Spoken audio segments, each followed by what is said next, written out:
जय भोले, जय माता की। जय भोले, जय माता की।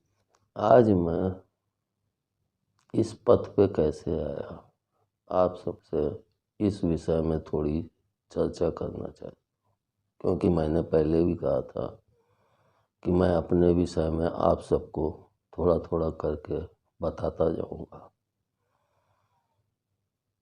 मुझे अच्छी तरह से याद है कि मेरे साधना में प्रवेश करने से पहले धीरे धीरे करके जहाँ पे रुपए रखने की जगह नहीं होती थी, वह दुकान धीरे धीरे करके ऐसे ही डाउन होती चली गई कि वहाँ पे दुकानदारी के भी लाले होने लगे और घाटे पे घाटा होता गया। मेरे घर के जेवरात वगैरह बिकते चले गए, हम लोग कर्जे में डूबते चले गए। वह सन 2007 की दीपावली थी। दीपावली किया, दीपावली करने के पश्चात सब लेबरों को, व्यापारियों को सब पैसे दे के 10 दिन बाद बैठा था, मैं और पिताजी दोनों बैठे थे। तो जो रुपया हम लोगों ने मार्केट से लिया था, कुछ अपने रिश्तेदारों से लिया था, जब दीपावली के बाद सबका हिसाब देने के पश्चात जब देखा तो हमारे पास उतनी रकम नहीं थी, जो कि आज कई सालों से ऐसा ही चला आ रहा था। जब पैसा नहीं था, पापा जी बोले कैसे होगा, तो जैसे मेरे अंदर से कोई आवाज़ सी उठी और जैसे मेरे से कह रही है कि तुम्हारा ये काम नहीं है, तुम्हारा काम कुछ और है। तुम दुकान का शटर गिराओ, दुकान को बंद करो और अपनी साधना के मार्ग पे आगे बढ़ो। मैं भी पिताजी से बोला कि पिताजी, इतना कर्जा होता जा रहा है, घर का सब कुछ बिक चुका है, इससे अच्छा तो आप दुकान को बंद कर दीजिए। कम से कम जो हमें लेबरों को पैसा देना पड़ता है, लाल बंगले से कमला टावर आने जाने का भाड़ा लगता है, उन सब से तो बचत होगी। शांति से हम 2 रोटी तो खा सकते हैं और वो 2 रोटी खाते हुए हम जो है अच्छे से कुछ और सोच के कर सकते हैं, ताकि हमारे पास 2 पैसा हो। पिताजी को भी पता नहीं क्या उस समय सब माता पिता की कृपा थी, इतने समय से कह रहा था, नहीं सुनते थे। मगर उस दिन वो भी बोले कि ठीक है, शटर गिराओ। उस दिन हम और पिताजी दोनों दुकान का शटर गिरा के रात में और ताला लगा के घर चले आए, मतलब दुकान को बंद कर दी। जब घर में 1-2 दिन बीता तो पिताजी सोचने लगे कि खर्चा कैसे चलेगा, पैसा कहाँ से आएगा। जब दुकान खुली थी तब भी कर्जा ले लेके ही चल रहा था, और जब दुकान बंद हो गई तो उनको चिंता कि कैसे चलेगा। तो उन्होंने हमसे कहा कि मैं कुछ दिन हरिद्वार चला जाऊं, छोटे भाई के पास। तो मैंने कहा ठीक है, आप चले जाइए, लेकिन ये तो बता दीजिए कि यहाँ पे खर्चा कैसे चलेगा। तो पिताजी बोले मैं जाता हूँ, कुछ वहाँ से देखता हूँ, इंतज़ाम करके भेजता हूँ। मैंने कहा जैसी आपकी इच्छा। पिताजी आज हरिद्वार गया, दूसरे दिन से ही मेरी साधना आरंभ हो गई। जब साधना आरंभ हुई, मेरे मन में कुछ भी नहीं था कि कैसे खर्चा चलेगा, कैसे क्या होगा, कुछ भी नहीं था। सिर्फ माँ के बताए हुए आदेशानुसार माँ ने कहा था कि शिवलिंग बालू की बनाओ और वो डेली ही निर्मित करना है, और जब उसको निर्मित करो तो उसमें थोड़ी सी बालू टेली बढ़ानी है। मैं भी सोच में अगर ज़्यादा बालू बढ़ाता हूँ तो शिवलिंग बहुत बड़ा हो जाएगा, तो मैं थोड़ी थोड़ी बालू पर डे बढ़ाता था। और शिवलिंग का निर्माण मेरी श्रीमती ही करती थी, क्योंकि उनके अंदर कुछ आर्ट और कलाएं हैं। उन्होंने जब शिवलिंग का निर्माण किया, वहीं से मेरी साधना आरंभ हो गई। तब मैंने माँ से पूछा कि माँ, आखिर शिवलिंग तो आप ऐसे भी रखवा सकती थी, फिर बालू के शिवलिंग का क्या मतलब है? तो माँ बोली, देखो, बालू के शिवलिंग का ये मतलब है रेत कितनी छोटी होती है। तो तुम्हारे अंदर यह विचार आना चाहिए कि कण कण में प्रभु का वास है, और वह संपूर्ण वास प्रभु के दिए हुए इस विग्रह में है। क्योंकि स्वरूप तो तमाम है, आते रहते हैं जाते रहते हैं, मगर यह विग्रह हमेशा पृथ्वी पे स्थापित रहेगा। और प्रत्येक जीव के अंदर इस विग्रह का होना अनिवार्य है, क्योंकि इस विग्रह के बिना मनुष्य का जीवन जीवन ही नहीं है। मैंने अपने तीसरे भंडारे में बोला भी था कि प्रत्येक जीव के अंदर जो रीढ़ की हड्डी होती है, वो एक तरह से आप लोग यह जानिए कि वह हमारी रीढ़ की हड्डी जो शिवलिंग पे सर्प लिपटा होता है वो है। और जो हमारी कमर का हिस्सा है वो अर्घा मानी है, और उस पे जो बटिया है होती है शिवलिंग की, इसी टाइप से हमारे अंदर भी मांस की बटिया होती है, जिसके ऊपर ये रीढ़ की हड्डी अटैच होती, तभी वो मूव करती है और वो कार्य करती है। मतलब शिवलिंग एक तरह से देखेंगे तो प्रभु का दिया हुआ सर्वश्रेष्ठ विग्रह है, और अगर दूसरे तरीके से देखेंगे तो प्रत्येक जीव के अंदर शिवलिंग एक महायंत्र के अनुसार कार्य करता है। मैं बालू का शिवलिंग बनाता हुए आगे बढ़ता रहा। इस तरह से मेरे को करीब 3 महीना हो गया। पिताजी भी पहली बार 3 महीने हरिद्वार में रहे। 3 महीने पश्चात जब वो आए तो मेरी यह साधना समाप्त हो चुकी थी। मेरी साधना किसी को दिखे नहीं, क्योंकि साधना बहुत गुप्त होती है, वो दिखनी नहीं चाहिए। तो उसी तरह से जब मेरी यह साधना आरंभ हुई तो माता पिता ने सबको घर से दूर कर दिया। उन 3 महीनों में कोई नहीं आया। और सबसे बड़ी कमाल की बात थी कि मेरा खर्चा आराम से चलता रहा, मुझे कहीं भी कोई दिक्कत नहीं हुई। जैसे कि मैं आज भी कहता हूँ कि मैं 15 वर्ष से माँ के द्वारा ही खाता पीता हूँ। मैंने कोई कार्य नहीं किया, सिर्फ साधना करता था। और जो बच्चे मेरे से जुड़े हुए थे वे आते थे, जो माँ बताती थी वही मैं उनको बता देता था, जिसके पश्चात वे उस क्रिया को करते थे और उनको लाभ मिलता था। एक बार एक सज्जन आए, उन्होंने कहा किसी भी व्यक्ति को कर्म ना करते हुए बैठ के खाने का नहीं होना चाहिए।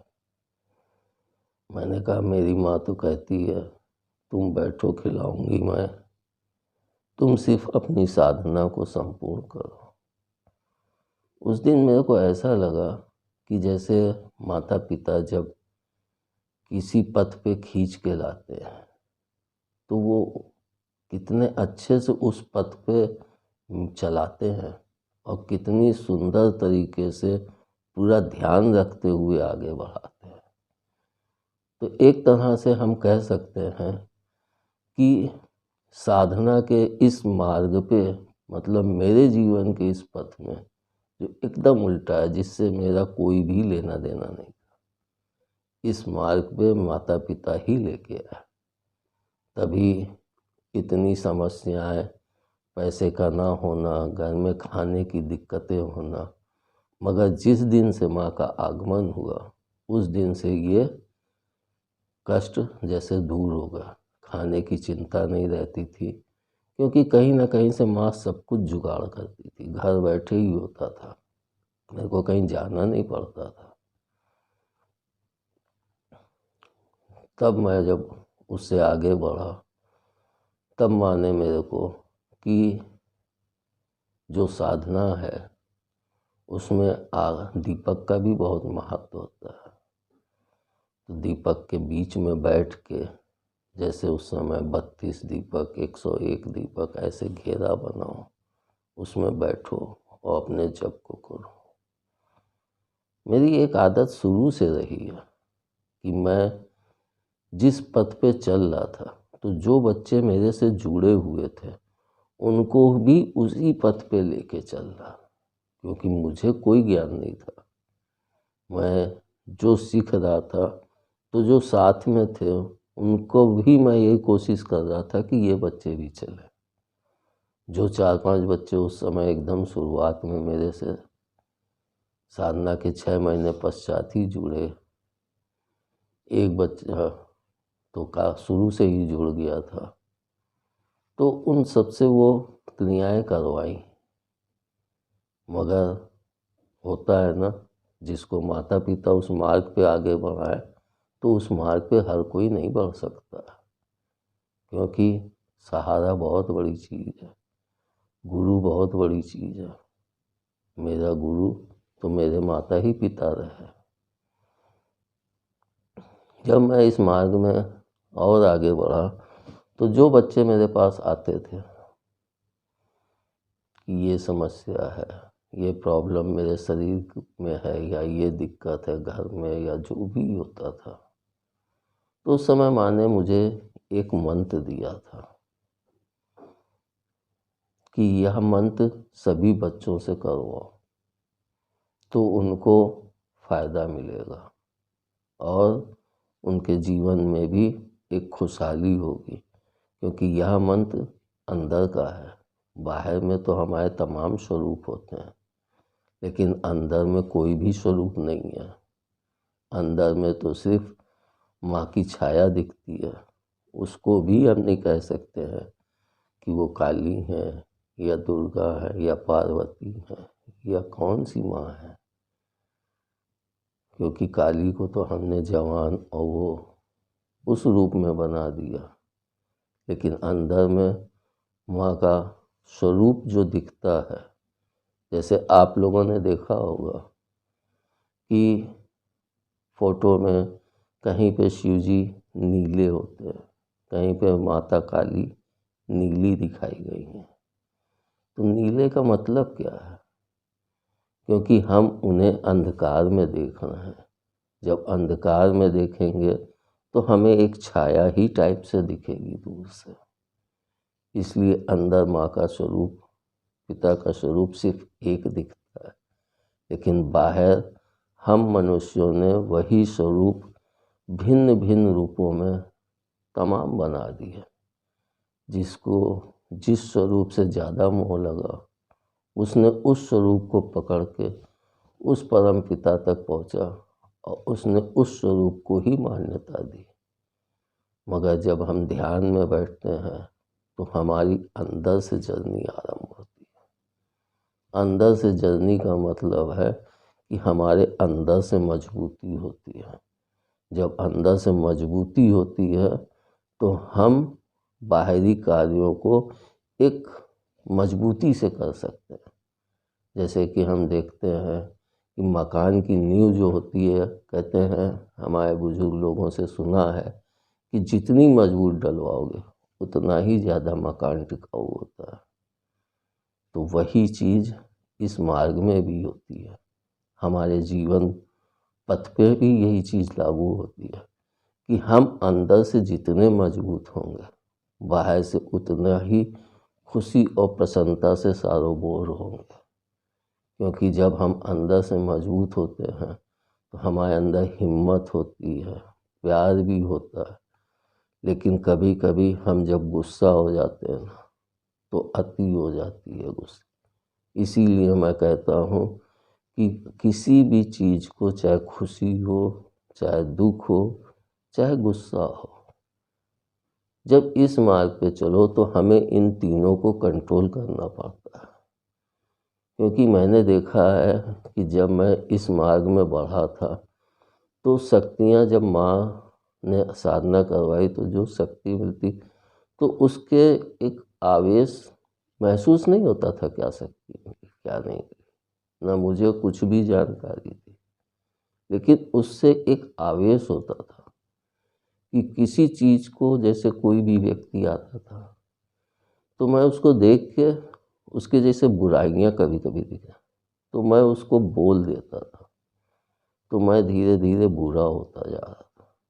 तब माँ ने सिखाया कि देख, अपनी बातों को छुपाना सीख, अपनी बातों को हजम करना सीखो और शांत रहो। जितना शांत रहोगे उतना ही तुम साधना में अधिक तीव्रता से आगे बढ़ोगे। एक चीज़ मैंने अपने जीवन में ये देखी कि घर में रहते हुए साधना बड़ी मुश्किल होती है। क्योंकि कोई आ रहा है, कोई जा रहा है, कहीं पिक्चर चल रही, कहीं बच्चे खेल रहे, कहीं कुछ, मतलब तमाम प्रॉब्लम है। इसको मैं अपने बच्चों से कहता भी रहता था कि घर में साधना बहुत मुश्किल होती है, लेकिन वही जंगल चले जाओ, पहाड़ चले जाओ तो कोई नहीं होता, ना परिवार ना कुछ, सिर्फ अकेले। तो वो जो मंत्र मुझे माँ ने बताया, वह मंत्र था ओम क्लींग नमः। इस मंत्र से मैंने बहुत से बच्चों को, बहुत तो नहीं कहूँगा कि बहुत अधिक है, क्योंकि साधना में माँ का कहना था कि भीड़ नहीं लगनी चाहिए, पैसा नहीं होना चाहिए ज़्यादा, नहीं तो हम साधना से भटक जाएंगे, पैसे के मार्ग पे कूद पड़ेंगे। भीड़ को देख के एक खुशी होगी, इसलिए एकदम शांत और एकांत में चल रहा। तो मैं माँ से पूछा, इस मंत्र का पूर्ण मतलब क्या हो सकता है, इससे क्या फ़ायदा हो सकता है। माँ ने कहा, यह हमारे अंदर के शिवलिंग को जागृत करता है। इस मंत्र से हमारे अंदर एक नवीन ऊर्जा का संचार होता है। जब वो नवीन ऊर्जा हमारे अंदर संचारित होती है तो हमारे अंदर डर भय सब निकल जाता है और हम एक खुशहाल जीवन की तरफ आगे बढ़ते हैं। तो मैंने जब बताया कि यह मंत्र हमारे अंदर के शिवलिंग को जागृत कर देता है, जब शिवलिंग हमारा अंदर से जागृत होता है तो हमारी ऊर्जा जो है वो बहुत अच्छे से कार्य करने लगती है। और ये तो आप जानते ही हैं, चाहे लैपटॉप हो, कंप्यूटर हो या कोई भी इलेक्ट्रॉनिक सामान, जितनी सही मात्रा में बैटरी उसमें जाएगी करंट, उतना ही वो सही उपयोगी होगा। उसी तरह से हमारा शरीर भी है, जितनी सही मात्रा में ऊर्जा उत्पन्न होगी उतना ही हमारा शरीर मजबूत और एक शांति से भरपूर होगा। मैंने इस मंत्र को करना चालू किया, मेरे को बहुत अच्छा लगा और जब बच्चों से करवाया उनको भी बड़ी इस घर में शांति मिली।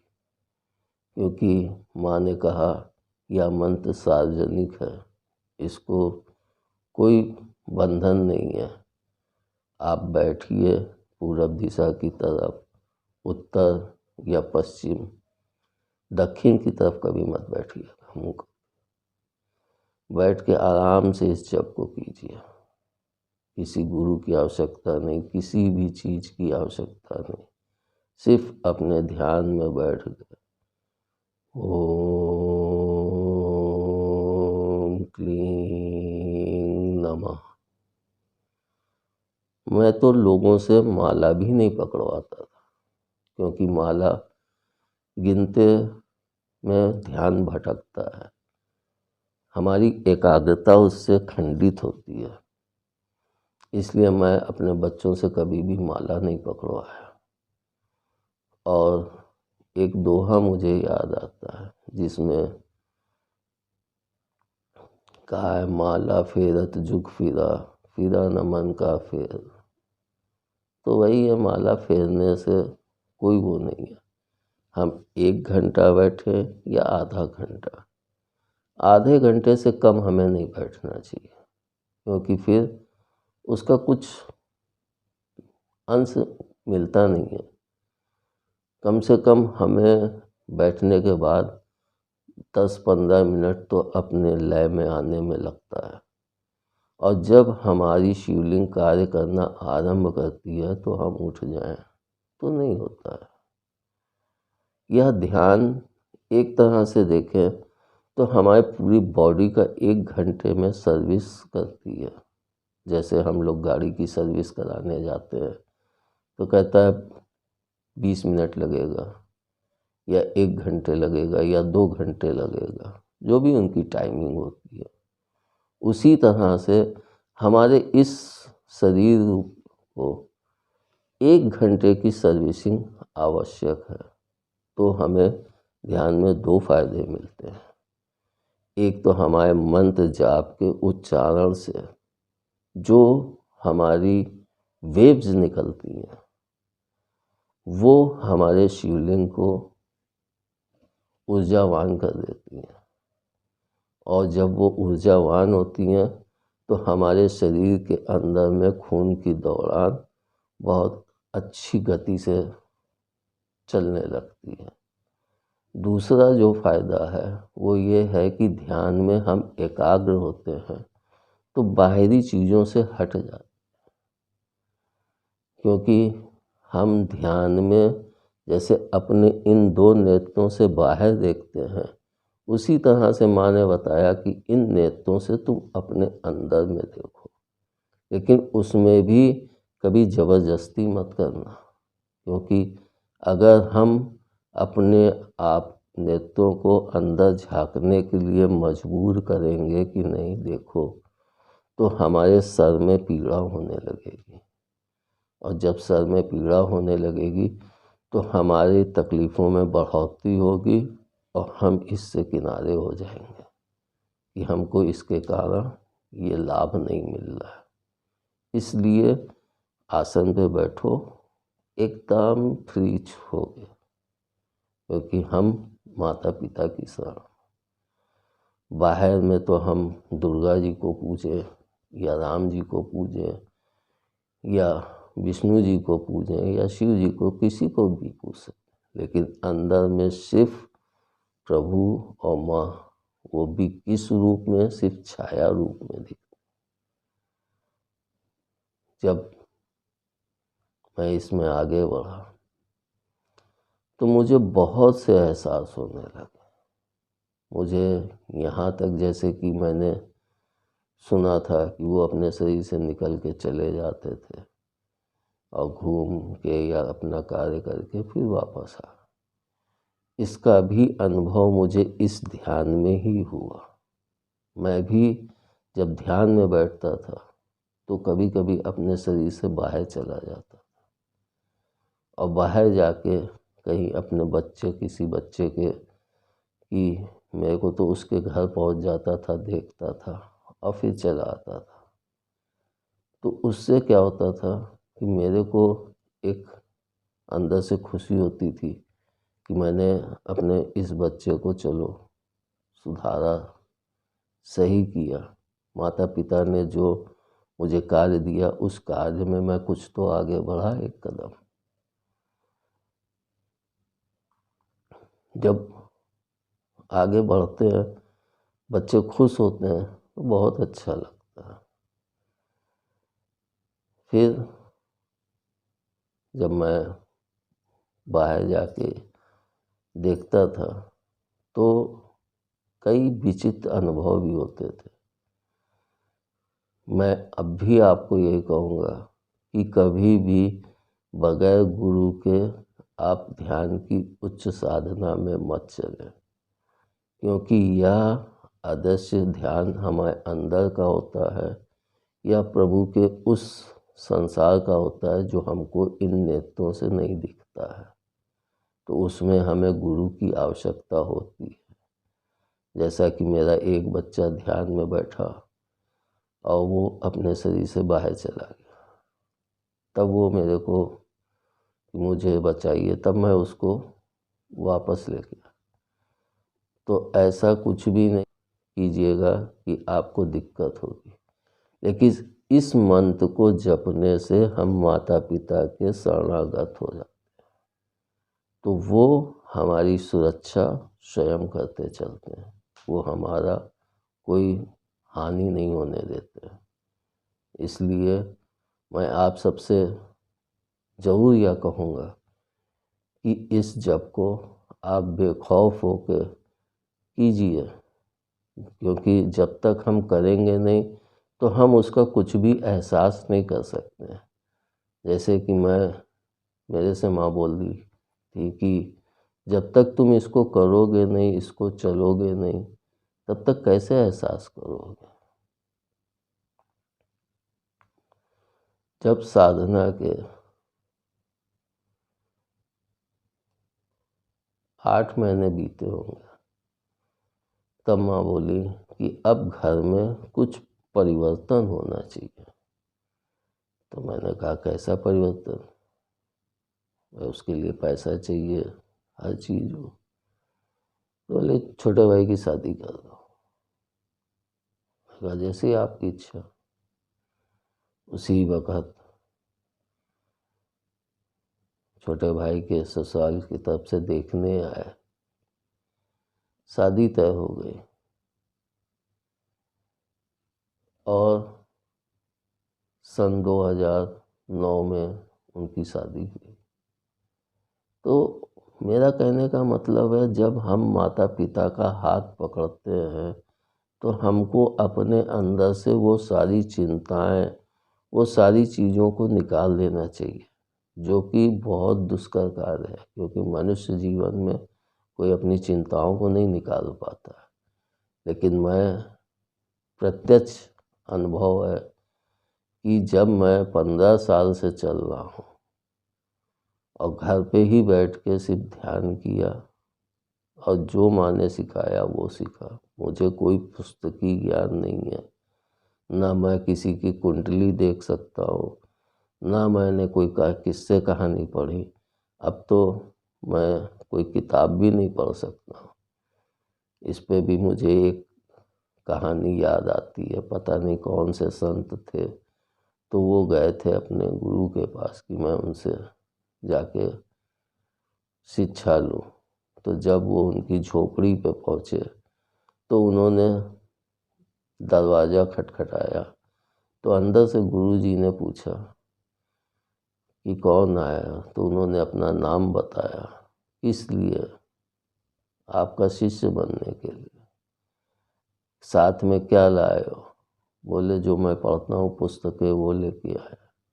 बोले उसको ले जाके नदी में प्रवाहित कर दो, फिर आओ। वो गए, सारी पुस्तकें उठा के नदी में प्रवाहित कर दी।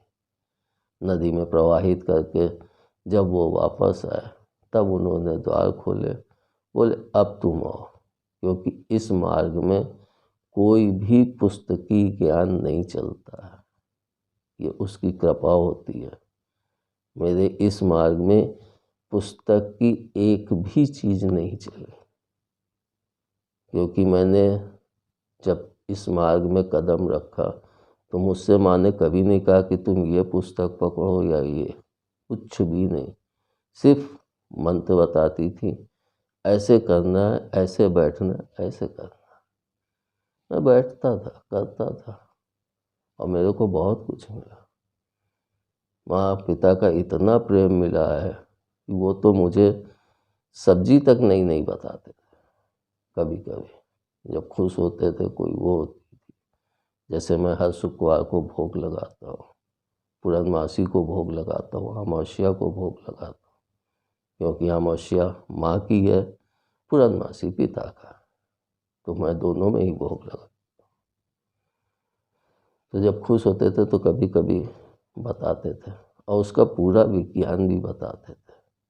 जैसे माँ मेरे को कहती थी कि देखो, जीवन में ज्ञान, विज्ञान और संज्ञान तीनों आवश्यक है। तीनों चीज़ों का होना मनुष्य के जीवन में बहुत लाभकारी है। अगर ज्ञान नहीं है तो कमी है, और उसका विज्ञान नहीं जानते हो तो भी कमी है, और जब इन दोनों को जान लिए तो वही हो गया संज्ञान। तो मतलब इन दोनों और संज्ञान मिलके तब हम एक कोई भी चीज़ का निर्माण करते हैं तो बहुत अच्छा, बहुत मजबूती से करते हैं। उसमें फिर मेरी पूरी एकाग्रता होती है, और यही एकाग्रता जिन मनुष्यों में भी है, जितनी अधिक है वह उतने ही ऊंची उठान बन लेते हैं।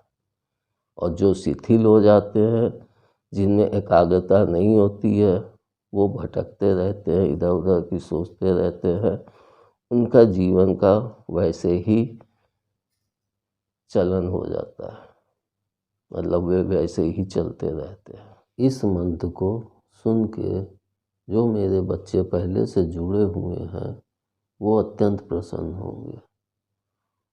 इसलिए माँ के आदेशानुसार आज से मैं इस दरबार का मंत्र ओम क्लीं नमः ही कर रहा हूँ, और आप सब इस मंत्र का जप अब पुनः आरंभ करें। धन्यवाद।